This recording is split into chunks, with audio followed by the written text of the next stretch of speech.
So moving then from the Renaissance to the Enlightenment, right? This kind of 17th century movement typically focused around ideas of science, right? The scientific revolution, the Enlightenment kind of go hand in hand. You can kind of think about the Enlightenment as an attempt to apply what was being learned from the scientific revolution to politics and society and to things like that. Now, I don't want you to think that the idea of providential history continues, and by that, the idea of history as the humanity and its relationship with God, their history unfolding, right?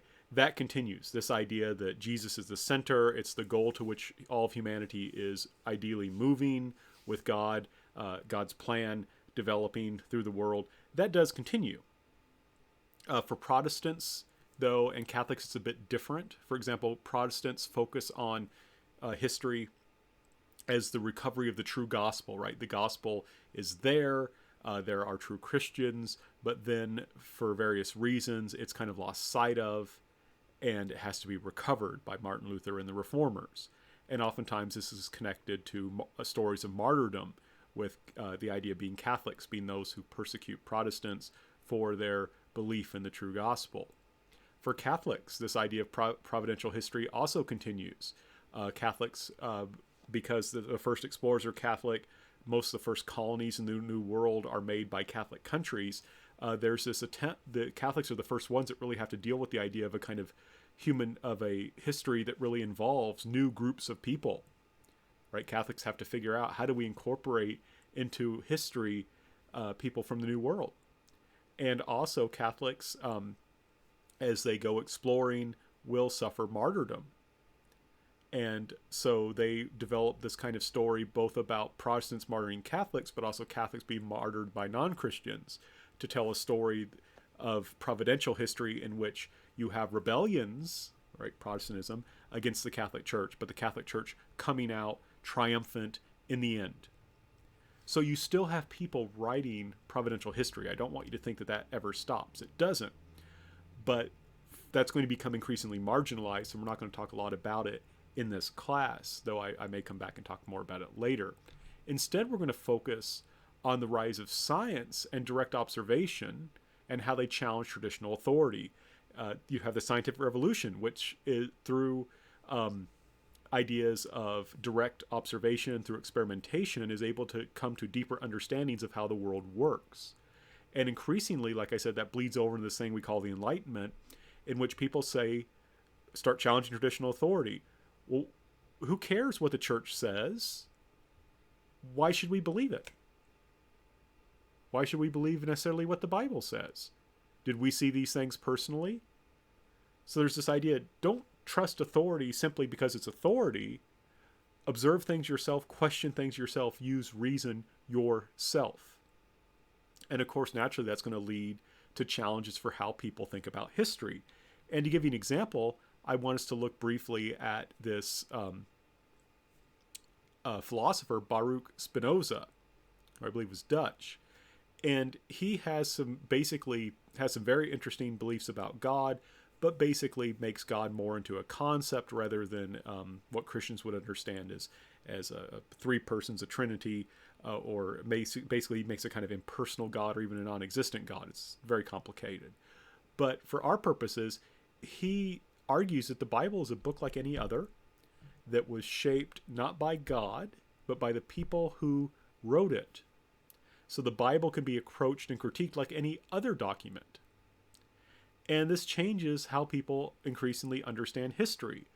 In the past, there had been attempts to figure out, for example, just exactly how old the world was. And I think one bishop came up with like 4,000, that the world had been created 4,337 years previously on like October 24th or something like that.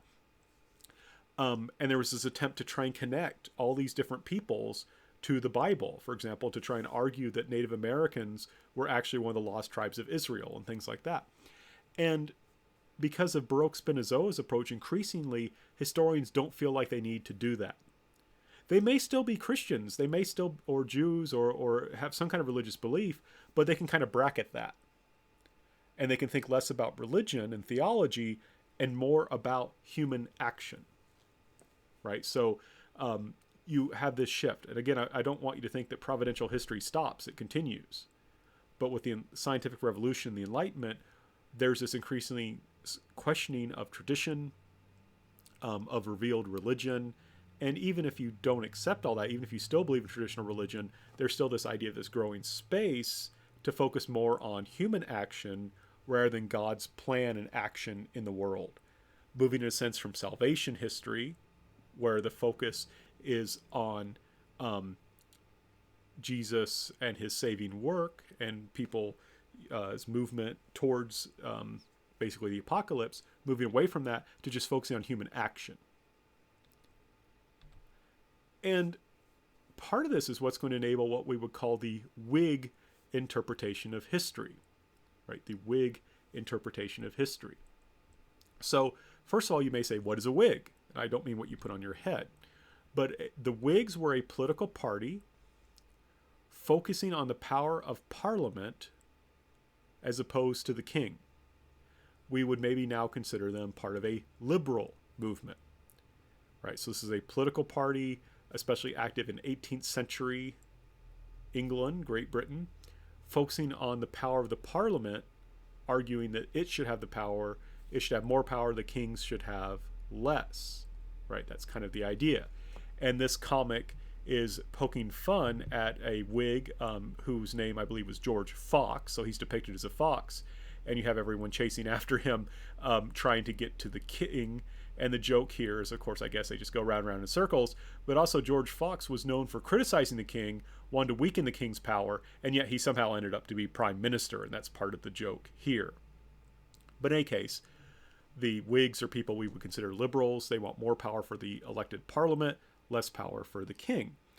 And Whig history is connected to this idea of inevitable progress, right? So remember, in the Middle Ages and previously with the Book of Daniel, you had this idea that there's those four empires. We're now in the Roman Empire. Nothing's essentially going to change. But then in the Renaissance, there developed this idea of the ancient, medieval, now development and division of history. And the Whigs say, oh, see, things are getting better. History is progressing. Now, sometimes they thought history regressed, like they would say ancient times were better, Middle Ages kind of messed things up, but now is better, and things are just going to keep getting better. It gets complex. I don't want to get too complex here, but the idea is that Whigs focus on the idea that there is progress. It is inevitable. Now, what's interesting then is that they maintain the Christian idea of moving towards a goal, right? They maintain this idea of what we call teleology. I always mispronounce it, but the idea of going towards a goal. But they change the goal, right? Instead of the goal being Jesus, right? All of human history is focused on Jesus and is going towards Jesus. The focus is progress. Progressing towards what? Greater liberty, perhaps equality, and wealth. So their idea of progress is still there, but it's this worldly. And it's usually understood in terms of human freedom. Right? So the goal has changed: greater liberty, equality, and wealth. Now, one thing I want to note, though, is we'll see as we look at some of those who we would consider Whigs, these were elite people. So when I say liberal, I don't want you to think like 21st century liberal. I'm talking about like 19th, 18th century liberals, who are people who tended to favor like free trade. They tend to be more associated with business interests. So in some ways, like a Republican who focuses on ideas of free trade, who may be distrustful of unions, is actually closer to a Whig than a modern Democrat. I just want to point that out. It gets confusing with the term liberal. But our major focus here is, notice again, there's this shift to focus more on human action, but still this idea of progress, not progress towards Jesus, towards the end of time, where salvation is the center, but where greater human freedom, greater civilization, greater wealth is the center. And what happens, of course, in this history is whatever is not progressive is ignored or belittled, right? So if you're not on the right side of history, your history, in a sense, is not worth talking about. And this could lead, for example, for people like Native Americans to be considered outside of history. they're not really historically important. They're kind of the losers. So why would we look at them, right? So there are some problems with this view of history. But I just want to stress this is how we're kind of shifting from a providential history to a new kind of very important history. And it would be good for us to look a little bit of some examples of this kind of history. So we have, for example, the History of England written by David Hume. David Hume is interesting because he was primarily a philosopher. If you've heard of David Hume, it's mostly for his philosophical work. He developed a kind of very strong skepticism that challenged traditional religious belief, right? And of course, then that made room for him to talk more about human action. However, his history books actually sold a lot better, right? His history books actually sold much better than his other books on philosophy. And he talked about basically, I've gone from being able to survive to being opulent because of how well my history books have sold. Now, even though his book was called the History of England, he often focused on more recent events, though it does go very far back. But especially in one volume, he focused on 17th century England, which involved civil wars between royalists and parliamentarians. Well, remember, we noted that the Whigs focused on the power of Parliament against the king, right? So naturally, they tended, in looking at this history, to favor the parliamentarians against the king, right? In the 17th century England, there were these civil wars about the power of Parliament versus the power of the king. Naturally, the Whigs focused on the parliamentarians. And what was interesting was David Hume tried to be as even-handed as possible. Now, I've heard people say how even-handed he was. You'll have a reading from his. I think he was fairly royalist in some ways, but also was not too hard on the parliamentarians. So he was, especially for the time period, relatively even-handed. So I want to note here something very important. While historians in the past often focused on the importance of truth, they also tended to focus on truth that served their political purposes. For Hume, as I read him, I get the sense he does believe in progress. I don't want to stress the guy's not an anti-Whig. He still, I think, is something of a Whig. He still had this kind of honesty that he wanted to be as even-handed as possible. He wanted to be as fair as possible and was criticized for that, right? By, in a sense, his fellow Whigs. And I think it's interesting, he had this to say, even that party amongst us which boasts of the highest regard to liberty has not possessed sufficient liberty of thought in this particular. Right? He kind of touched a nerve and he pointed out, hey, you guys are all about freedom and so forth. Give me space to say what I think is right. And let's be fair to the other side. And I think that points to an issue, right? Oftentimes, and the Whigs really did think that they were being objective, that they had found objective truth, but that caused them to be blind, in a sense, to other perspectives, and also to how their own ideas justified their own power. And Hume kind of pointed to that, and that caused some discomfort, I think. But Hume is very good at causing people to be uncomfortable.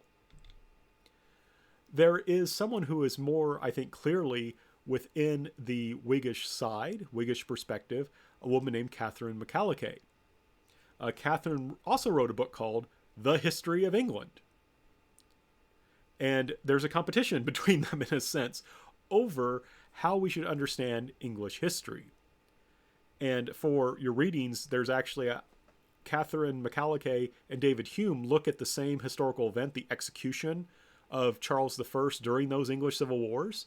And you'll be looking at kind of comparing how they looked at them differently. But she is seen as the first English woman historian. Right? She is seen as the first English woman historian. And what's interesting in her History of England is she has this idea of English history being about freedom, progress towards freedom. Now, that doesn't mean simple progress. She sees the Anglo-Saxons, who were basically ruled England before 1066, losing their freedoms when the Normans conquered them in 1066, and then progressively winning that freedom back. So she tends to focus on this idea of freedom, of progress, which is very, very, very Whiggish. There's also kind of a tension there, right? Because she was so anti-Catholic. So this was kind of the problem that Whiggish history was faced, was they were for freedom, but only freedom if you were not seen as a threat to freedom. And Catholics were seen because they tended to support monarchies that were often absolutists. Think, for example, France, right, had a absolutist monarch who was Catholic. Catholics tended to be seen as the enemies of freedom, so she had very anti-Catholic ideas. Now, she was very Whiggish. She would lose some support because of her views on the execution of Charles I, which you'll read, but she actually basically was a full-blown Republican. I don't mean in terms of the Republican Party. I meant she thought that England would be better off if it was ruled by a republic, in a sense, rather than by a king, which is a fairly scandalous thing to say when you're being ruled by a king. So I want to stress, even when you have this idea of people writing kind of objective history, it's still always in some way connected to politics, right? It's always kind of connected to politics, but we'll talk more about that when we talk about their discussion. One thing I just want to stress, there's a lot of stuff I can't go into about this woman, but she should totally have a movie made about her because she is absolutely fascinating. I would just encourage you to look at the Wikipedia article. If I start talking about her, I won't stop, but I would encourage you to look at that. She, like I said, is fascinating. What's also very striking about Michalik is that she met an American woman, Merci Otis Warren, who was an important intellectual calling and supporting the American Revolution. And she knew a lot of the most important revolutionaries. And based on her experience, she wrote a book called The History of the Rise, Progress, and Termination of the American Revolution in 3 volumes, right? So you can kind of see this connection here between Western English ideas and American ideas. And I want to stress, and we'll talk more about this later, I'm kind of focusing on England because they wrote in English and they influenced the United States a lot. So you're going to get a lot of, to understand historiography, you got to focus a lot on these people because of how much influence they had. But you're also going to read a little something that she wrote to get better understanding this idea of Whig history and how it impacted American understandings of history.